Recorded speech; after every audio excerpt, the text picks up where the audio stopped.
अस्सलाम वालेकुम and welcome to जोर का जोर T20 वर्ल्ड कप 2024 स्पेशल। और आज से वो मरहला वो सिलसिला शुरू हो गया है T20 वर्ल्ड कप 2024 का, because this is the biggest marquee event of this year और शुरुआत हो चुकी है। आज हम आपको अपना स्पेशल T20 वर्ल्ड कप 2024 का सेट भी रिवील करेंगे, साथ ही साथ ऑब्वियसली जोर का जोड़ एक पूरी फैमिली बनकर जो है ये पूरी कैंपेन आगे बढ़ाती है हर दफा की तरह। इस दफा भी जो है वो हमारी जोर का जोड़ की फैमिली होगी, एडेड मेंबर्स होंगे हमारी जोर का जोड़ की फैमिली में, एंड बहुत सारी गुफ्तगू होगी, बहुत सारे एनालिसिस होंगे, एंड ऑब्वियसली मैचेस पे जब फोकस करके देखेंगे तो और बहुत सारी बातें होंगी। मैं हूं सवीरा पाशा और मेरे साथ मौजूद है हाफिज मोहम्मद इमरान। और बिल्कुल सवेरा, जैसे आपने जिक्र किया आज के दिन का, पाकिस्तान की सबसे ज़्यादा उम्मीदें पाकिस्तान के लोगों की यही होंगी कि उनकी टीम, पाकिस्तान की टीम 24-25 करोड़ लोगों की जिस पर नज़रें हैं वो कैसा परफॉर्म करती है। तो यकीनी तौर पर यहाँ पर पाकिस्तान टीम की कारकर्दगी पर भी खुसूसी निगाह रहेगी। हमारे जो मुअज़्ज़िज़ माहिरीन हैं जिन्होंने पाकिस्तान के लिए बैनुल-अक़वामी सतह पर क्रिकेट खेली, पाकिस्तान का नाम रोशन किया, पाकिस्तान के लिए कामयाबियाँ हासिल की, इसी दुआ के साथ, इसी ख्वाहिश के साथ और इन्हीं नेक तमन्नाओं के साथ कि ये ट्रांसमिशन का आगाज़ हुआ है और उसका इख्तिताम पाकिस्तान की फ़तह पर हो। ये पाकिस्तान के तमाम लोग दुनिया भर में बसे हुए हैं, पाकिस्तान क्रिकेट को फॉलो करने वाले, वो यही चाहते हैं और इसी दुआ के साथ हम आगाज़ कर रहे हैं कि ये टूर्नामेंट पाकिस्तान जीते इंशाल्लाह। और मैं वही कहूंगी कि हमारी ऑप्टिमिज्म को एट द टॉप रहना पड़ेगा, बिकॉज ऑब्वियसली पास्ट कुछ हफ्तों में हमने देखी परफॉर्मेंसेस टीम पाकिस्तान की जो कि बड़ी शेकी और डाइसी हैं, but this is the way team Pakistan is. You expect the least from Pakistan team और वो आपको सरप्राइज कर देते हैं। Are you up for surprises? देखिए, पाकिस्तान टीम की यही एक खासियत है कि ये जिस टीम के साथ खेलते हैं इनके बारे में ये कहा जाता है कि ये जैसी टीम होती है वैसा खेल पेश करते हैं। तो अल्लाह करे कि इस टूर्नामेंट में पाकिस्तान जैसी टीम के ख़िलाफ़ खेले, वैसा नहीं बल्कि अपने एक जो मखसूस मायार है जिसकी लोग उससे तवक्को करते हैं कि 6 को अगर यूएसए का मैच है तो यूएसए जैसा बनकर ना खेले, पाकिस्तान बनकर खेले और एक बड़े फातिहाना अंदाज में और उसके साथ साथ पुरएतमाद अंदाज में आगाज़ करे। बहरहाल हैरान तो पाकिस्तान कर सकता है किसी भी वक्त। बिल्कुल, और ये जिस तरह का फॉर्मेट है T20 फॉर्मेट, उसमें कोई भी टीम हैरान कभी भी कर सकती है। एक अच्छा ओवर, एक अच्छा spell and the momentum turns around. But yes, सिर्फ हम यहाँ बातें नहीं करते रहेंगे। ऑब्वियसली अब शुरुआत करेंगे अपनी डिस्कशन की एंड अपनी जोर का जोड़ की फैमिली को इंट्रोड्यूस करेंगे। But before that, our permanent member of this family, हमारे अपने लाले शाहिद खान अफरीदी ने हमें ज्वाइन इन किया है। सो लाला, अस्सलाम वालेकुम and welcome to the show. जी अस्सलाम वालेकुम सवेरा, अस्सलाम वालेकुम इमरान, खैरियत से हैं आप लोग? ठीक ठाक? बिल्कुल जी, खैरियत से। Lala, excited for this big marquee event, और एक्साइटमेंट ज्यादा है या टेंशन ज्यादा है कि टीम पाकिस्तान क्या करेगी? देखिए, टेंशन से तो सारी जिंदगी हमने टेंशनों से ही निकले हुए हैं। बात यह है सवेरा के बात यह कि अभी एंटरटेनमेंट है कि एंजॉय करेंगे इसको, और खासतौर पे चले मुझे अच्छी अपॉर्चुनिटी मिल गई कि मैं जाऊंगा वहाँ पे, पहला और दूसरा मैच देखूंगा इंशाल्लाह वहाँ से।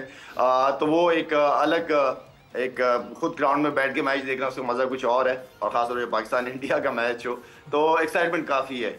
यस, ठीक है जी। आई होप कि आप पॉजिटिव वाइब्स लेकर जाएं और आप लकी चार्म साबित हो जाएं पाकिस्तान के लिए, जब पाकिस्तान न्यूयॉर्क में इंडिया के खिलाफ खेलेगी। दूसरी तरफ आ जाते हैं और अब जोर का जोड़ की नए फैमिली मेंबर्स को हम इंट्रोड्यूस करवाते हैं। तो सबसे पहले हमारे साथ पाकिस्तान के फॉर्मर टेस्ट क्रिकेटर मौजूद हैं सुहेल तनवीर। अस्सलाम वालेकुम and welcome to the show. Thank you Savera. अस्सलाम वालेकुम। अस्सलाम वालेकुम शाहिद भाई। वालेकुम सलाम सुहेला। एंड साथ ही साथ हमारे साथ मौजूद हैं another former cricketer of Pakistan, Mohammad Wasim. अस्सलाम वालेकुम and welcome to the show. वालेकुम अस्सलाम। सो मैंने अभी सुना लाला, सुहेला ये इसकी सुबह भी नहीं हुई लग रहा है। बड़े भाई, but yes, welcome to the show. आप दोनों को बहुत बहुत खुशामदीद। और जोर का जोड़ का सिलसिला हमारा हर दफ़ा हर कैंपेन में इसी तरह चलता है दैट अब से आप लोग हमारी इस जोर का जोड़ की फैमिली के फैमिली मेंबर्स हो गए। So welcome to the family. Thank you, thank you. Yes, Shahid भाई, किस तरह से देखते हैं जब हम आगाज़ कर रहे हैं पाकिस्तान की तरफ से, अगर देखते हैं इंग्लैंड के से हम अमेरिका पाकिस्तान की टीम पहुंची है, पाकिस्तान के कप्तान भी ये मुतअद्दिद बार, जैसा भी सवेरा ने भी जिक्र किया, कि अच्छी उम्मीदों के साथ अपने आगे बढ़ना। एक अच्छा मैच आपको लगता है कि पाकिस्तान की जो चीज़ें हैं उनको बदल सकता है? कप्तान भी इसी चीज़ का ख्वाहिश का इजहार कर रहे हैं।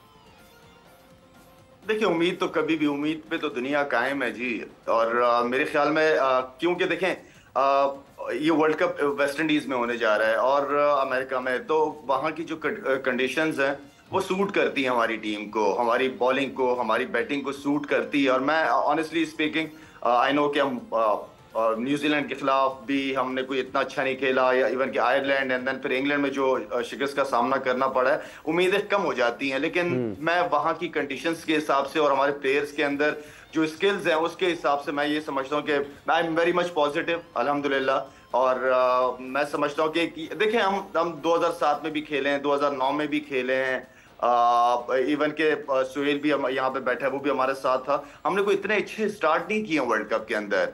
हम अच्छे स्टार्ट कभी नहीं लिया। हम 4-5 2-3 मैचेस हारे हैं, उसके बाद हम कंटिन्यू हमने रिदम पकड़ा। वो उसकी सिर्फ वजह ये है कि वो आपस के अंदर यूनिटी और सेल्फ बिलीव बहुत स्ट्रांग, और ये चीज बढ़ाती है टीम मैनेजमेंट। पहले तो इतनी बड़ी 14 लोगों की टीम मैनेजमेंट तो नहीं होती थी, अब तो इतने टीम मैनेजमेंट के लोग, एंड देन फिर आपके पास एक कप्तान एक ऐसा जिसका रोल मैं समझता हूँ कि बहुत इंपॉर्टेंट है टीम को यूनाइटेड रखने में, टीम को हर वक्त मोटिवेट करने में। तो आई थिंक ये रोल बहुत इंपॉर्टेंट है। जिम्मेदारियां चाहे वो मैनेजमेंट हो, चाहे वो कप्तान हो, इंडिविजुअल प्लेयर्स हो, इन सब के ऊपर एक बहुत बड़ी जिम्मेदारी आती है और जिम्मेदारी लेनी भी चाहिए इन सारे सीनियर्स को जो काफी अरसे से पाकिस्तान के लिए अच्छी अच्छी परफॉर्मेंसेस देते रहे। तो जिम्मेदारी इंडिविजुअल हर बंदे की है, एज अ टीम भी है, एज अ इंडिविजुअल भी है। बिल्कुल जिम्मेदारी डेफिनेटली होनी चाहिए। सुहेल, यूएसए से शुरुआत होगी इस T20 वर्ल्ड कप की, a different scenario, different place, किस तरह की कंडीशंस होंगी, क्या होंगी, उसका इतना अंदाजा इसलिए नहीं लगा सकते बिकॉज ड्रॉप इन पिच आएगी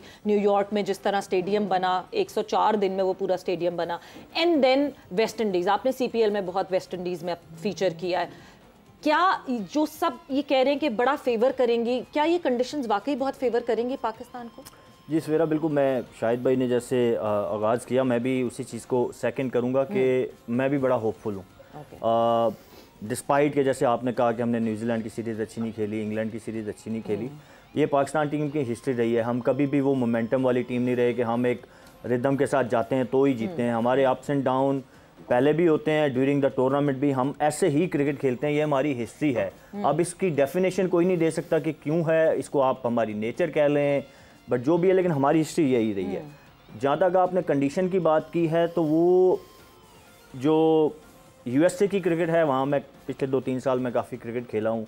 जो न्यूयॉर्क वाला मैच है, ड्रॉप इन पिच है, वो शायद थोड़ा हमें सूट नहीं करे पिच, क्योंकि वो बाउंस होता है उस पिच में, स्लो होता है लेकिन बाउंस होता है थोड़ा ड्रॉप इन पिच पे, जितनी मैंने ड्रॉप इन पिच पे क्रिकेट खेली है। बाकी जो 2 ग्राउंड हैं जहाँ पे हमारे मैचेस होने जा रहे हैं, वो सिमिलर टू कैरेबियन पिचेस, खासकर जो फोर्ट लॉरेडोल का ग्राउंड है वो शारजा वाली पिच है, स्किटी पिच है, बिल्कुल नीचे नीचे बॉल आता है, उसमें ऊपर बॉल नहीं आता। बिल्कुल हमने शारजा में बहुत क्रिकेट खेली है। And then if you go to Caribbean तो वहाँ पे भी वो स्लो पिचेस हैं। मेनली एक सेंट लूसिया का ग्राउंड ऐसा है जहाँ की पिच आप कह सकते हैं कि थोड़ा सा बैटिंग फ्रेंडली, सीमर्स को हेल्प करती है, बॉल थोड़ा आता है बल्ले पे। बाकी हर जगह पे, पोर्ट ऑफ स्पेन की बात करें आप, गयाना की बात करें, बारबाडोस की बात करें, हर जगह पे आपको स्पिनिंग फ्रेंडली कंडीशन मिलेंगी। और जिस तरह का हमारा कम्बिनेशन है, जो हमारी टीम है, उसको देख के मुझे बड़ी हाई होप्स हैं कि इंशाल्लाह हम अच्छा डिलीवर करेंगे, और हमें करना चाहिए। हमारी बैटिंग, क्योंकि वहाँ पे हाई स्कोरिंग गेम्स नहीं होने जा रहे, जो जो टूर्नामेंट में डीप हम जाएंगे तो वहाँ पे पिचेस और टायर्ड होती जाएंगी, तो 160 170 वाले टोटल होने हैं। तो हमारी बैटिंग की जो नेचर है, बाबर और रिजवान के गिर्द जो घूमती है, बाबर और रिजवान की जो बैटिंग की नेचर है, उसके हिसाब से हमें लगता है एज ए एक्स क्रिकेटर, मुझे लगता है कि हम वहाँ पे अच्छा हमें करना चाहिए। बट हाँ, जैसे वसीम साहब, अभी सुहेल साहब ने जिक्र किया लो स्कोरिंग मैचेस का, कि वहाँ पर रन उतने ज़्यादा नहीं होंगे, लेकिन पाकिस्तान ने अभी माजी करीब में तो लो स्कोरिंग मैचेस जो हैं वो भी हारे हैं। एक दूसरा ये है कि अभी जब हम आप वार्म अप मैचेस की बात करें या साउथ अफ्रीका वेस्ट इंडीज़ के जो मैचेस हुए हैं वहाँ पर बात करें, तो वो 200 और उससे ज़्यादा रन भी हो रहे हैं, 180 भी हो रहे हैं। तो 180 को भी आप समझते हैं कि लो स्कोरिंग मैच ही होगा? देखो, एवरेज अगर हम देखते हैं कि पाकिस्तान का एक कंफर्ट जोन जो रहा है वो 170 से 180 रन का रहा है। इसके अराउंड जब भी मैचेस हुए हैं पाकिस्तान के ज़्यादा चांसेस हुए हैं जीतने के।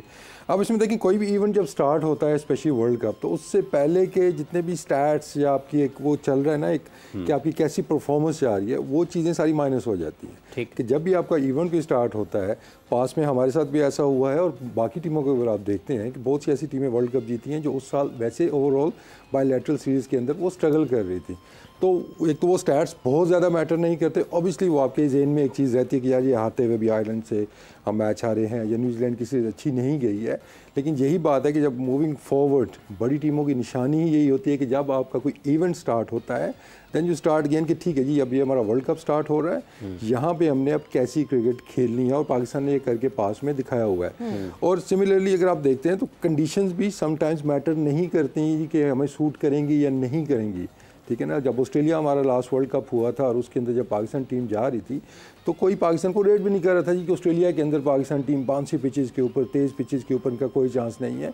वो फाइनल तक पहुंच गई पाकिस्तान की टीम। तो बात वही है कि हम आगाज़ कैसा करते हैं और टीम के अंदर का जो एक सिलसिला है ना वो कैसे चीज़ें चल रही हैं कि हमने न्यूजीलैंड सीरीज़ या आयरलैंड सीरीज़ से क्या हम वो हार अपने ज़हन में अंदर लेके जा रहे हैं या हम वहाँ से जो चीज़ें सीखी हैं हमने हम उसके ऊपर वो करने जा रहे हैं। तो आई थिंक कंडीशंस अगर हम देखते हैं तो थोड़ी सी सूट करेंगे पाकिस्तान को, लेकिन जो थोड़ी सी कन्फ्यूजन पाकिस्तान के कैंप के अंदर चल रही है ना कि अभी तक हमें प्लेइंग 11 का अंदाज़ा नहीं हो रहा है, क्योंकि पिछले आप जितने मैचेस उठा के देख लें क्योंकि ये टाइम आप एक्सपेरिमेंट करने का नहीं था, you were get your best playing 11। तो आई थिंक कि वो थोड़ा सा एक वो मसला अगर हमारा हल हो जाता है कि हमने 4 पेसर से जाना है, 2 स्पिनर से जाना है, किस कम्बिनेशन के साथ हमने जाना है, ओपनिंग किसने करनी है, तो इन चीज़ों के जितनी जल्दी जवाब अब तक है टाइम हमारे पास नहीं है। अगर हम बेस्ट चीज़ वो कर लेते हैं तो ऑब्वियसली चांसेस पाकिस्तान को आप कभी भी रूल आउट नहीं कर सकते किसी भी कंडीशंस के अंदर, चाहे वो ऑस्ट्रेलिया है चाहे वो वेस्ट इंडीज़ है।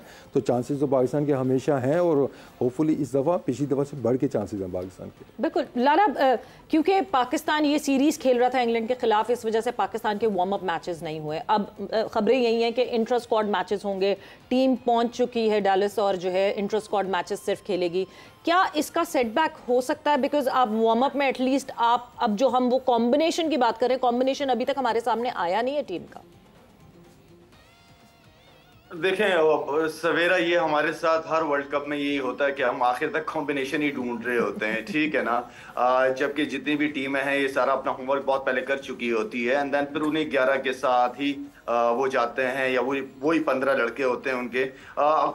आई मीन कि देखें सवेरा, यहाँ पे पिचेस जैसे वार्म अप मैचेस होने हैं, यहाँ पे अच्छा है वार्म अप मैचेस हर वर्ल्ड कप में हम लोगों ने खेले हुए हैं। यहाँ पे आप मेरे ख्याल में मुझे जो फीलिंग आ रही है वो यही आ रही है कि बाबर और रिजवान ही ओपन करेंगे और यही दोनों कंटिन्यू रखेंगे इस चीज को। तो जिस तरह वसीम कह रहा है कि एक्सपेरिमेंट वगैरह का टाइम खत्म हो चुका है और मेरे ख्याल में अब एक कॉम्बिनेशन के साथ वार्म अप मैचेस में भी उतरें। एक आधा फास्ट बॉलर को अगर आप प्रेस करा कि दूसरे फास्ट बॉलर को ट्राई करना चाहते हैं वो ठीक है, लेकिन बैट्समैनों को एटलीस्ट जो बैट्समैन हैं उनको अब रहने दे। जो 5-6 बैट्समैन हैं आपके ऊपर के, उन्होंने ही करने हैं अगर करने हैं। और जो बाहर बैठे हैं और जो 6 बैट्समैन खेल रहे हैं उनमें भी कोई इतना ज्यादा बड़ा फर्क नहीं है। बात डे के ऊपर डिपेंड करता है आप कितने स्ट्रांग हैं इस बड़े इवेंट के लिए। वो सारी चीजें जो हैं वो मेंटली बड़ी, आपको जो माइंड सेट है वो आपको लेके आना पड़ेगा, क्योंकि इस सारे प्लेयरों के पास एक बहुत बड़ा मौका होता है वर्ल्ड कप का अच्छा परफॉर्म करने की कोशिश करें। जिम्मेदारी तो हर एक के ऊपर होगी सवेरा।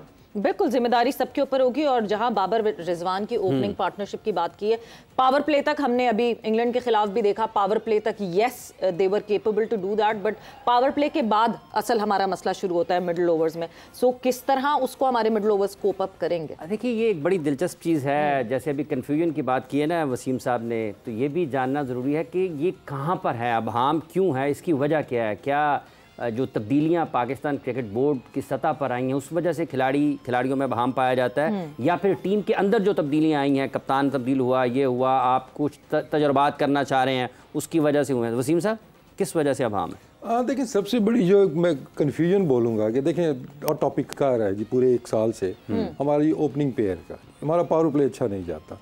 हमने क्या किया, अपने ओपनर्स हमने चेंज किए उसमें। अब उसका फ़ायदा कितना हुआ वो स्टैट्स आपके सामने है कि कितना हमारा स्ट्राइक रेट ऊपर गया है। दूसरा देखें अगर आपके चले आप कह लीजिए प्रॉब्लम था जी कि ये ओपनिंग जो जोड़ी है कि ये थोड़ा स्लो खेलती है, हालांकि प्रॉब्लम हमारा था मिडिल ओवर्स का कि 7 से लेके 14 ओवर्स तक। तो आप उन्हीं में से एक लड़का उठा के बाबर या रिजवान को अब उस एरिया के अंदर जा रहे हैं जो उनकी एक्सपर्टीज़ है ही नहीं है, जहाँ पे वो ज़्यादा स्ट्रगल करते हैं। तो वो बात उस तरह की बन ही नहीं, क्योंकि देखें आपने होता है ना, एक दो बेस्ट प्लेयर हैं उनके अराउंड ही आपने टीम को बनाना होता है। तो आई थिंक ओपनिंग पेयर का हमारा इतना इशू नहीं था जितना मिडल ओवर्स का था। तो अभी आपने वो ओपनिंग पेयर भी छेड़ दिया, आपने नया लड़का भी ट्राई किया, वहाँ भी सक्सेस नहीं मिली है। तो जैसे आखिरी मैच में हमने देखा कि बाबर रिजवान वापस ओपनिंग पे आए, तो लग यही रहा है कि वर्ल्ड कप के अंदर भी यही दोनों मिडिल ओवर्स का मसला, क्या मिडिल ओवर्स का मसला हम वर्ल्ड कप में सॉर्ट आउट कर सकेंगे? क्या उसको किसी तरह कोई ना कोई कहीं किसी तरह मैनेज कर सकेंगे? वक्त एक ब्रेक का हुआ, ब्रेक पर जा रहे हैं और ब्रेक से वापस आएंगे। सो यस, इंग्लैंड के खिलाफ जो चौथा T20 खेला, क्या उसमें लैप्सेस थे और क्या उन लैप्सेस से उठकर हम वर्ल्ड कप के लिए जा सकेंगे? After the short break.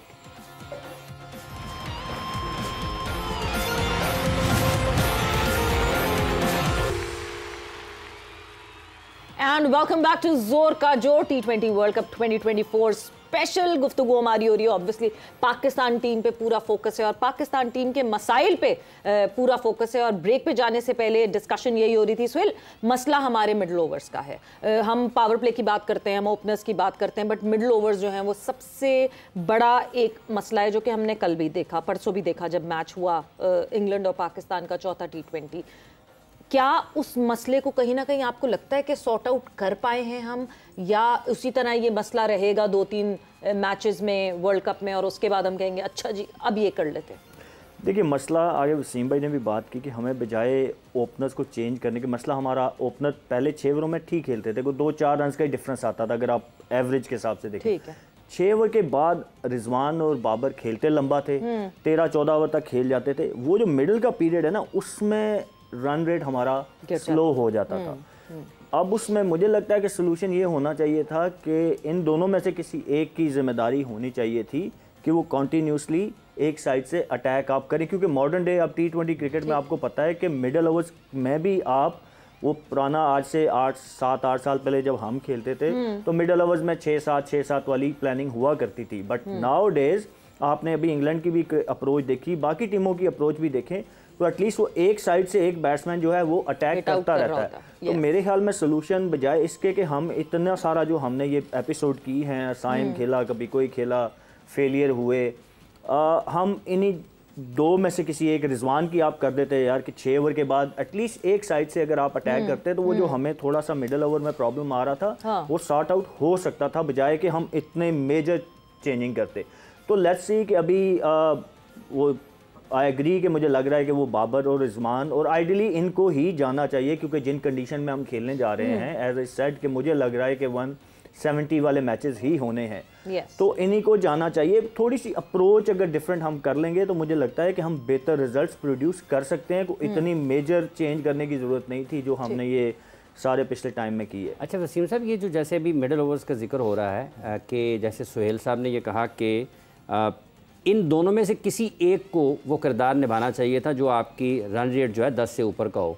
क्या कभी कोई बात हुई इस हवाले से कि दोनों अपनी शॉट्स में वेरिएशन आनी चाहिए और उसमें इम्प्रूवमेंट आनी चाहिए, कोई आपके स्कोरिंग जोन जो है वो बढ़ने चाहिए और उस पर काम करने की ज़रूरत है? कुछ बात होती रही है, कुछ कायल करने की कोशिश की गई, या फिर जो है जैसा है कि बुनियाद पर हम आगे बढ़े जिसकी वजह से फिर ये चीज़ें गैर मामूली अंदाज में आगे बढ़ी? देखिए, ये पॉइंट रेज किया था जब मैं भी क्रिकेट बोर्ड के अंदर था। ऑब्वियसली हेड कोच भी थे बैठे हुए, सकलैन थे उस टाइम पे, बाबर रिजवान, दोनों को बिठा के ये बात उस टाइम की थी कि हमें स्टेप अप करना पड़ेगा जहाँ पे ज़रूरत है। क्योंकि देखिए, हमारा जो जीत का एक रेशो था वो बड़ा अच्छा ही चल रहा था और उसी में सक्सेस आपको मिल रही थी। तो उसमें फिर चेंज लाना फिर आपके लिए मुश्किल भी हो जाता है और सम टाइम आते हैं इट डजंट मेक सेंस कि यार हम जीत तो रहे हैं सारे मैचेस, तो हमें चेंज करने की क्या ज़रूरत है। लेकिन एड्रेस डेफिनेटली ये चीज़ कही गई थी। अभी सुहेल ने जो बात की है कि एक प्लेयर को कम से कम स्टेप अप करना चाहिए, मैं से एक स्टेप फर्दर जाऊँगा कि दोनों को करना पड़ेगा। ये एक एंड से T20 में रन्स नहीं बन सकते आपके, फिर प्रॉब्लम भी आ जाती है कौन करेगा कौन नहीं करेगा। ठीक है ना। अब ये स्क्वाड सजी और रिजवान कर लेगा या बाबर कर लेगा, वहाँ पे भी थोड़े से कुछ मसाइल आ जाते हैं। लेकिन अगर आप देखते हैं कि मॉडर्न डे क्रिकेट के अंदर अब जो डेथ बॉलिंग है वो बहुत टीमों ने इम्प्रूव कर ली है। तो आपके आखिर में लेट्स से अगर आपने टारगेट किया मैंने 5 ओवर हमने 80 रन बनाने हैं, वो इतने ईजी नहीं है। अब पाकिस्तान की आप बॉलिंग देख लें कि लास्ट मैच जो इंग्लैंड वाला हुआ है, आखिर में अगर उनके नॉर्मल ओवर लगते जैसे लगने चाहिए तो वो तो 200 से ऊपर की कहानी वहाँ पे आपको नज़र आ रही थी। इसलिए और ज़रूरी हो जाता है कि you don't leave too many for the last 5 overs. आप जो मिडिल ओवर्स हैं उसमें आपको दोनों तरफ से अटैक करना होगा। हमारा अब जो थोड़ा सा जो इशू है कि हम 6 ओवर्स में तो ऑब्वियसली जब आपके फील्डर्स ऊपर हैं बाउंड्री का इंटेंट होता है, लेकिन जैसे ही सर्कल खुलता है हमारा इंटेंट सिंगल्स पे आ जाता है कि स्ट्राइक रोटेशन नहीं, you go for the boundaries. उसके अंदर जो आ जाता है स्ट्राइक रोटेशन वो टीम के लिए फायदेमंद है, क्योंकि अगर आप सिर्फ स्ट्राइक रोटेशन की तरफ जाएंगे, बाउंड्री का इंटेंट नहीं होगा तो आप बाउंड्री वाली बॉल को बाउंड्री नहीं मारेंगे, आप उसी को नीचे मार के आप उसके ऊपर सिंगल कर लेंगे। तो हमें इंटेंट दोनों तरफ से बेहतर करने की जरूरत है। उस इंटेंट के लिए कैपेबिलिटी भी तो होनी चाहिए। क्या बाउंड्रीज हिट करने की कैपेबिलिटी है? We are playing Azam Khan because हमारे पास बाउंड्री हिट करने वाला कोई प्लेयर नहीं है, इसलिए हम आजम खान की फिटनेस पे कॉम्प्रोमाइज करके उसको देखिए हमारा कोई बैट्समैन ऐसा नहीं है जिसको बाउंड्री मारनी ना आती हो। ये तो गलत एक हो गया कि सिर्फ आजम को हिट मारनी आती है, बाबर को छक्के मारने नहीं आते या रिजवान को छक्के मारने नहीं आते। जो भी आपके प्लेयर्स हैं इंटरनेशनल क्रिकेट खेल रहे हैं उनको आती है। दूसरा इस पे एक थोड़ा सा सुहेल पॉइंट ये कि देखें हम वो जेन में रखा होता है विकेट्स इन हैंड वाला अब दौर खत्म हो गया। दूसरा हमारा जो डीप लेकर जाना है, हमारा जो प्लेइंग 11 में देखेंगे हमेशा आप 7 से 8 बैट्समैनों के साथ जाते हैं। कि शादाब भी बैटिंग कर लेगा, इमाद भी कर लेगा, शाहीन भी थोड़ी कर लेता है, तो वो बैठे के बैठे रह जाते हैं। तो जब आपकी लंबी बैटिंग लाइन अप है तो फिर तो आपने मोमेंटम अपना रोकना ही नहीं है कि आपके पास बहुत बैटिंग मौजूद है। तो I think this is very important कि आप दोनों एंड से एक मोमेंटम के साथ खेलें, इसकी रिक्वायरमेंट ऐसी हो गई। लाला ये जो बात हो रही है कि दोनों एंड से एक ही मोमेंटम से खेलना पड़ेगा, बिकॉज हमने देखा अभी इसी इंग्लैंड वर्सेस पाकिस्तान की सीरीज में जहां पे फखर जमान एक साइड से हिट आउट कर रहे थे और क्योंकि 7 पार्टनर्स जो है उनके हिट आउट नहीं कर रहे थे, इवेंचुअली हम एक अच्छे टोट पे उस वक्त भी पहुंच नहीं सके। बट टॉकिंग अबाउट दैट, हम कंडीशंस की बात कर रहे हैं, हम वेस्ट इंडीज की कंडीशंस की बात कर रहे हैं। पिछले मैच में हमने देख लिया कि स्पिन पे भी कोई बहुत हम जबरदस्त नहीं खेलते हैं, स्पिन पे भी स्ट्रगल करती है हमारी बैटिंग लाइनअप। और हम अगर कह रहे हैं कि ड्राई और स्पिन कंडीशंस हमें वेस्ट इंडीज में मिलेंगी तो वहां हमारे बैटर्स कैसे उसको फेस करेंगे? सवेरा यहाँ पे जो मैं इसलिए थोड़ा सा होपफुल हूँ पाकिस्तान टीम से, क्योंकि देखें वहां पे जो कंडीशंस की बात हम कर रहे हैं वो हमें क्यों सूट करती है। वहां पे आपको 200 प्लस रन की जरूरत नहीं है, वहां पे आपको 170 रन जो है वो हमारे लिए अच्छे रन होंगे। और वहां पे फिर रोल बहुत इंपॉर्टेंट आएगा, आपके स्पिनर्स का रोल बहुत इंपॉर्टेंट आएगा। तो यहाँ पे जो हम बात कर रहे हैं कि दोनों एंड से दोनों बैट्समैन चांस उस वक्त लेते हैं जब थोड़ी सी पार्टनरशिप बिल्ड हो जाती है, लेकिन अगर वो उसके बाद फिर दोनों बैट्समैन जो है वो 8 रन 9 रन का एवरेज आपको लेके चलना पड़ेगा। आपको यहाँ पे लेके चलना पड़ता है आपको, जो 7 से 14 ओवर की बीच की बात हो रही है वो सबसे इंपॉर्टेंट चीज है। लेकिन T20 के अंदर जब बैक टू बैक विकेट गिर जाती है ना, वो भी वहां फिर आप फिर बैकफुट पे चले जाना शुरू हो जाते हो, फिर वहां से कम बैक करना मुश्किल हो जाता है। हमारे बहुत सारे बैट्समैन जब जाते हैं बैटिंग के लिए उनके जहन में ये होता है पहले यार मैं किसी तरीके से अपने कोई 10-15 रन कर लूं। तो 10-15 रन के लिए वो फिर 10-15 बॉली भी खेल जाते हैं। तो जो आपकी इंटेंट है वो पॉजिटिव ही होनी चाहिए। अगर आपको आपके एरिया में अर्ली ऑन पहला बॉल क्यों ना मिले, इसलिए कि सारी जिंदगी आपने उसकी प्रैक्टिस की। अगर आपको पता है कि मेरा पहला बॉल, ये एरिया मेरा स्ट्रांग है, अगर मुझे पहला बॉल मिलेगा मैं नहीं छोड़ूंगा। हाँ, जो गुड बॉल है, good ball co dot ball में कन्वर्ट करने से बेहतर है कि आप जैसे बाबर खेलता है वो सिंगल ले लेता है या रिजवान ले लेता है अच्छी बॉल के ऊपर सिंगल। तो ये स्किल्स आपके पास होनी चाहिए। और अगर अच्छा एक टाइम आता है जहां पे बॉलर्स के हाथ में गेम आ जाता है, देन फिर उसको कंट्रोल करने के लिए आप डॉट बॉल ना खेलने के लिए आपको सिंगल या डबल करने पड़ते हैं। तो आई मीन के सवेरा मैं ये समझता हूं कि बहुत सारी चीजों को अगर हम देखें तो बहुत सारी चीजों को हमें बेहतर करने की भी जरूरत है। अगर 2 टीमें आती हैं, आपकी दोनों की कोशिश होती है कि हम जीतें, तो उसके लिए बेहतर यही है कि आप उस ऑपोजिशन से कम गलतियां करें ताकि आप गेम के अंदर रहें और गेम जीत सकें। अच्छा, इंग्लिश कंडीशंस में आपने आदिल राशिद को देखा, उन्होंने पाकिस्तान के लिए मुश्किलात पैदा की। 2 चीज़ें, बैसियत फास्ट बॉलर सोहेल साहब आप भी और बैसियत कोच वसीम साहब, अगर आपकी टीम को देख लेते हैं कि ये पेस के अगेंस्ट कंफर्टेबल नहीं है, इनको आप शॉर्ट बॉल के ऊपर जाएंगे तो ये हिलेंगे अपनी जगह से। आप ये भी देख लेते हैं कि अच्छा स्पिनर आपके पास मौजूद है और आप अवे बॉडी से या इनके कंफर्ट जोन से इनको निकालेंगे तो रन्स करना मुश्किल होगा। पाकिस्तान की ये दोनों चीज़ें नज़र आई हैं, बिलखुसूस ये जो अभी हमने हाल ही में मैच खेले हैं अगेंस्ट इंग्लैंड। तो आप बैसियत कोच अगर पाकिस्तान को प्लान कर रहे होंगे तो क्या करेंगे फिर? देखिए इसमें सोहेल भी ऑब्वियसली ये मॉडर्न क्रिकेट खेले हुए हैं, लीग्स वगैरह भी खेल के अभी रिसेंटली आए हैं। ये देखिए जो डेटा का इस्तेमाल है ना, तो ऑब्वियसली अब ऑलमोस्ट सारी टीमें करती हैं उस पर बिलीव। अनफॉर्चुनेटली हमारी टीम का बिलीव इसके ऊपर इतना ज़्यादा नहीं है, हम उसको चेंज नहीं करना चाहते। ये उस टाइम पे डिस्कशन हमारी वो तो पिच भी नहीं पढ़ते, वो कहते हैं डेटा के ऊपर जो डेटा कहता है पिच के मुताबिक भी वही फैसला कर लें, वो तो बहुत करते हैं। नहीं, पाकिस्तान टीम के अंदर ऐसा नहीं है। क्योंकि बाबर को हमने कन्विंस करने की भी कोशिश की तो he was not very keen, क्योंकि आपको ना बेसिक इन्फॉर्मेशन मिलती है, डेटा आपको प्रिपरेशन में आपकी हेल्प करता है कि इस पिच के अंदर इतने रन्स हुए हैं, ये बैटर है यहाँ पे बसता है। ऑब्वियसली डिसीजन आपने ऑन फील्ड खुद करने होते हैं, लेकिन आपको एक सपोर्ट मिलती है, तो उस चीज़ का बाकी टीमें हमसे ज़्यादा फ़ायदा उठा रही हैं।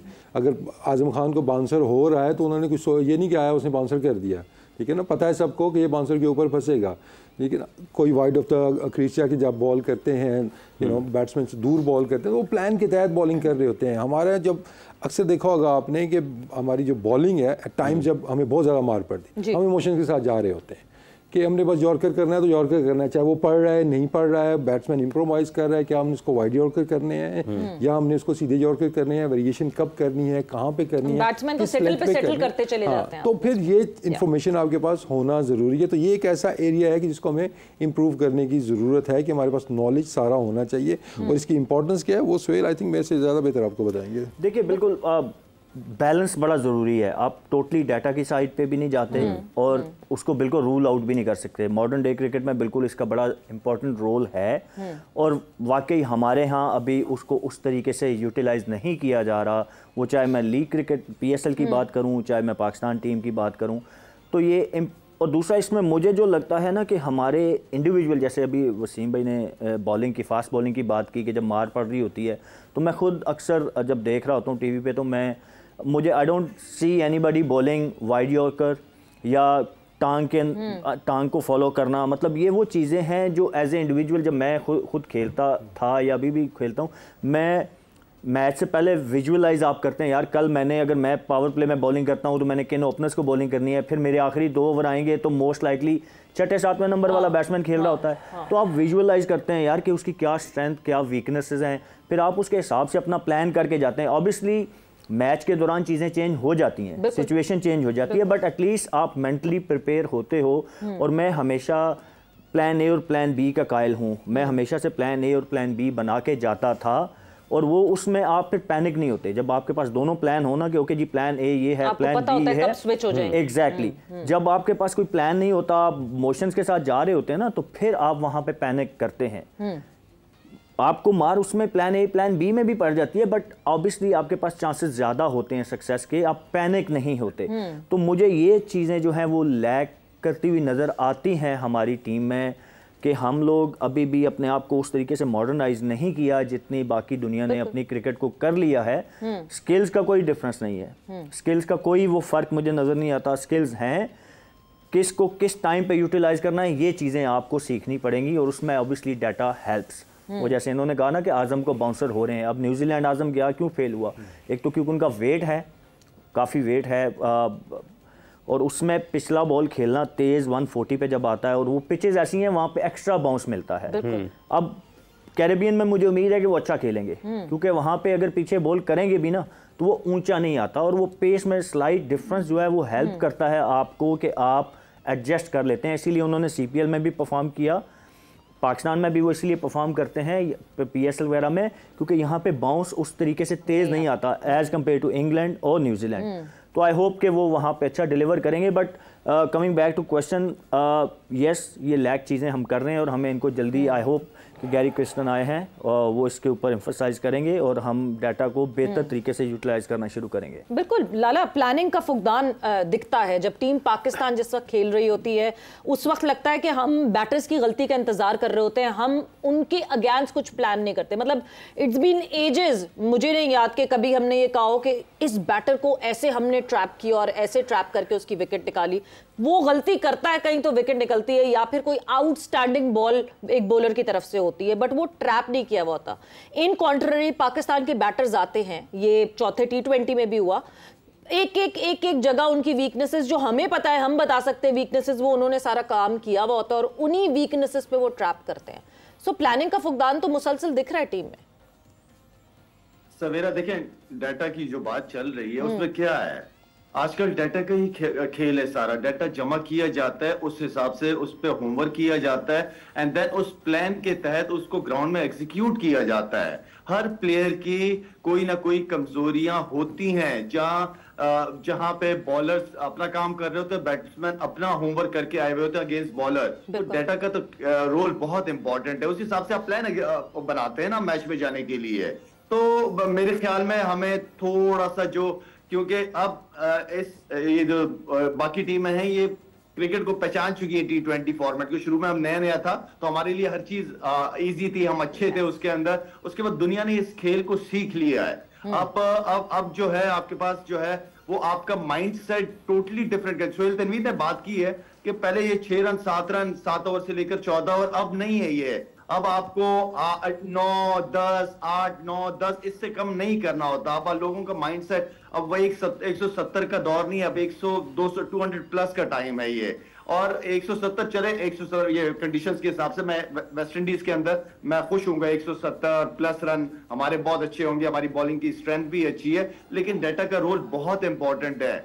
ये आजम खान की बात हो रही है, ये सारे उन्होंने ट्रैप किए, उन्होंने होमवर्क करके आए हुए तो हमारे बैट्समैनों का ये हाल किया हुआ था उन्होंने। बिल्कुल।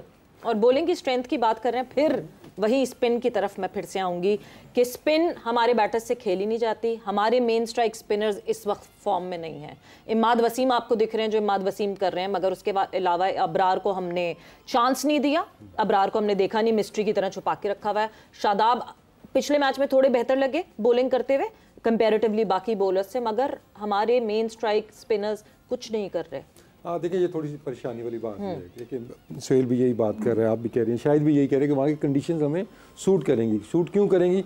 स्पिन फ्रेंडली ट्रैक्स होंगे वहाँ पे। तो ठीक है, बैट्समैनों का तो है ही है ना।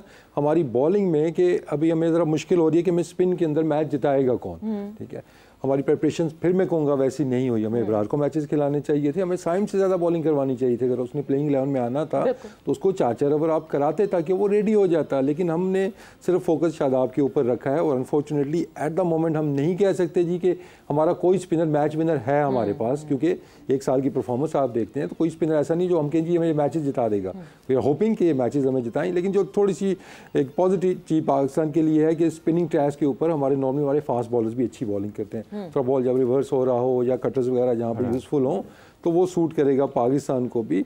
तो आई थिंक दोनों तरफ से हम थोड़ा सा फंसते हैं स्पिन ट्रैक के ऊपर भी। बैटिंग के मिडिल ओवर्स और बॉलिंग के मिडिल ओवर्स दोनों में। देखिए स्पिन पे तो आप नए बॉल पे भी फंस जाते हैं ना, कि देखें बाबर और रिजवान दोनों स्पिन पे उतना कंफर्टेबल नहीं है। मतलब एट टाइम ये ऑफ स्पिनर के ऊपर, अब ये डेटा कहता है ठीक है ना, ये ऑफ स्पिनर जो लग जाता है बाबर के अगेंस्ट, कोई भी न्यूजीलैंड लगा देता है, इंग्लैंड ने भी लगा दिया था, तो ये वैसे ही नहीं लगा रहे हैं। और ये चीज़ अब कहाँ से आई है इसके ऊपर तो रिसर्च हो रही है। क्रिकेट बोर्ड में बहुत बातें इसके ऊपर होती थी कि एक दौर था, शायद को भी याद होगा, कि हम दुआएं करते थे स्पिनर आ जाए। ठीक है ना, कि स्पिनर आए से ही, जिस मर्जी टाइप का है, जितना मर्जी बड़ा नाम है, स्पिनर आए से ही, क्योंकि सारे उस टाइम अच्छा खेलते थे स्पिन को। तो वो चीज़ शिफ्ट हुई है कि क्वालिटी ऑफ बॉलिंग नीचे आई है, तो quality of batting against the spin जो थी वो भी हमारी नीचे आई है। तो आई थिंक ये चीज़ यहाँ पे अब ये है कि अब आपके देखें इफ्तिखार आपके बेस्ट फिनिशर कहा जाता है इस टाइम पे, लेकिन स्पिन पे वो भी फंसते हैं। तो बात फिर आ जाती है आपकी शादाब के ऊपर, आजम के ऊपर, कि ये स्पिन को बेहतर खेल सकते हैं। तो इतना आसान नहीं होगा जी कि स्पिन ट्रैक आएगा तो हम आराम से जीत जाएंगे। बात फिर वो ये प्लानिंग हमें करनी होगी, डेटा का इस्तेमाल हमें करना होगा। और आप बात कर रहे थे क्यों हम ऐसा नहीं करते हैं, जब आपका लीडर जो है वो इस चीज़ पर बिलीव नहीं करता तो वो अंदर वो चीज़ें वो नहीं करके देगा। जो डेटा कहेगा ये फील्ड सेट लेके यहाँ पे बॉल करने, अगर बॉलर को नहीं मिलेंगी then you can't blame the bowler कि ये प्लान के तहत बॉलिंग क्यों नहीं कर रहा, वो क्यों नॉर्मल बॉलिंग कर रहा है। बट इवेंचुअली बिलीव करना पड़ेगा इस वजह से कि अगर आपको जीत नहीं मिल रही तो obviously you need to shift from what you think and what you don't think. But इसी के साथ जो है जोर का जोड़ का वक्त यहाँ पे खत्म हो गया और 4 बजे हम फिर से आप लोगों के सामने हाजिर होंगे और फिर गुफ्तगू शुरू करेंगे। ऑब्वियसली जब हम पाकिस्तान क्रिकेट पे बात करना शुरू कर देते हैं तो कोई और बात और नहीं होती, मगर जब हम 4 बजे अब वापस आएंगे तो हम आपसे ग्रुप्स डिस्कस करेंगे, स्क्वाड्स के ऊपर बात करेंगे, पाकिस्तान के पूरे स्क्वाड के ऊपर तो हमने काफ़ी हद तक बात की है। 1-2 और टीम्स जो मेजर टीम्स हैं उनके स्क्वाड के हवाले से भी बात करेंगे। So for now, right now, thank you, बहुत बहुत शुक्रिया। इंशाल्लाह थोड़ी देर में आप लोगों से फिर से होगी मुलाकात। सवेरा और हाफिज़ को इजाज़त दीजिए। टेक केयर, बाय बाय, अल्लाह हाफिज़।